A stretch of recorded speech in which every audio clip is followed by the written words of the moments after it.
సమైక్యవాదం అంటే Chiranjeevi party zero కాక తప్పదని టీఆర్ఎస్ హెచ్చరించింది. అధికారం కోసం పట్టుకొల్పోతున్న దశలో ఆంధ్ర నాయకత్వం చిరంజీవి పార్టీని తెరపైకి తెస్తోందని ఆరోపించింది.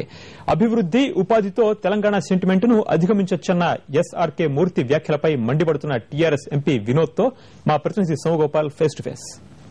తెలంగాణపై చిరంజీవి ఎలాంటి నిర్ణయం తీసుకుంటారన్న దానిపై అంతటా ఉత్కంఠ కనిపిస్తుంది.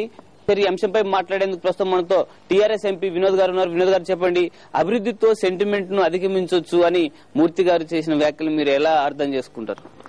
మూర్తి గారు చెప్పినటువంటి మాటలు ఈ కొత్త కాదు, గత 52 సంవత్సరాల నుంచి చెప్పిన మాటనే మన మూర్తి గారు చెప్పారు. అభివృద్ది అనేది అది పౌర హక్కు, అది తెలంగాణ మా జన్మ హక్కు.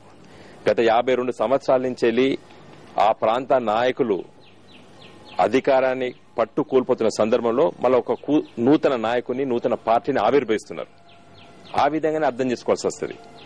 చిరంజీవి గారి పార్టీ ఇప్పటివరకు తెలంగాణ పట్ల అధికారపూర్వకంగా ఏ మాట చెప్పలేదు కాబట్టి మేము మాట్లాడలేదు. కానీ నిజంగా ఈ రోజు మూర్తి గారు మాట్లాడిందే చిరంజీవి గారి పార్టీ యొక్క అధికార ప్రకటన అయితే తప్పనిసరిగా తెలంగాణ ప్రజలు ఈ ప్రాంతంలో పట చిరంజీవి పార్టీకి పుట్టగతులుండవు.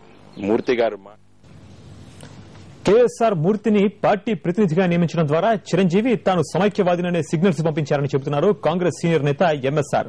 మూర్తి తొలి నుంచి సమైక్యవాది అనే విషయాన్ని ఎంఎస్ఆర్ గుర్తు చేశారు.